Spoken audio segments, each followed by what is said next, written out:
born in Bermuda, English parents, went to school and uni in England, which is why I've got a more British accent than a sort of a Bermudian one. Came to Australia in 2013 and I was 28 at the time. I've got a couple of young kids now, nearly 2 and 4. I've always been incredibly passionate about sales, building sales teams. I actually graduated university and landed at SAP. I actually realized I wasn't a big company guy. I migrated myself down to the mid-market and sort of more of the scale-up companies, and that was where I found the channel. Data was my win, my career win, and it was perfect timing. I was ready to step up in my career, and I had an amazing boss that gave an incredible autonomy. And we often land myself in tricky situations. There's a product issue, there's a support issue, there's a major issue that's impacted a partner, and you always think like, what do you do in this situation? And I always come back as, how would I want to be treated in this particular situation? And for me, it was always about doing the right thing. It was always putting the customer ahead of profit.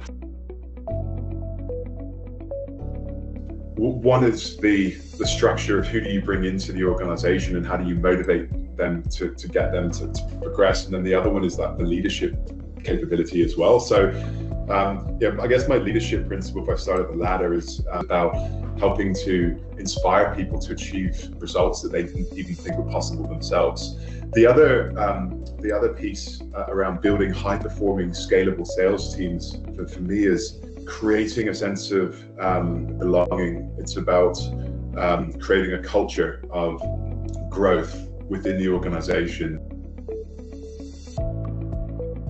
The core business, I would say, is commercialized in the traditional business of recruiting, but our value proposition is that we are a team of former IT, SaaS, and MSP professionals, as opposed to not career recruiters. And our approach is we lead with consulting. So we want to sit down and understand the lay of the land. What are you trying to achieve from a revenue growth and business plan perspective? And a lot of businesses think that if you hire a gun salesperson, that solves all your problems, and all of your problems go away. You've got lots of revenue and you sell your business for lots of money. Like, the reality is a little bit different. There's some really critical foundational elements that you need to put in place in order to be successful. So things like just making sure you've got a lead engine in place, making sure you've got like market validation with your service offering, as in the market is receptive, your pricing strategy is good, you've got an ideal customer target that you're going after. The concept of Channel Guru is brilliant and it's unique. One thing, community, as we talked about earlier, is incredibly important for a rising tide lifts all boats.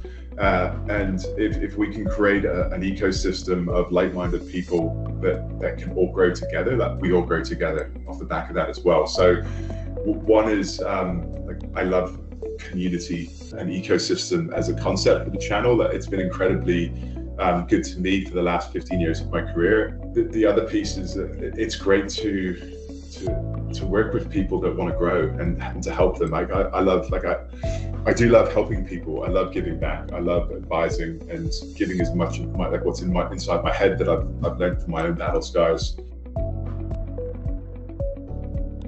When I look at the evolution of the typical MSP business over the last decade, even longer, we went from sort of a break fix to a block hour to a monitoring management, managed services, cloud services.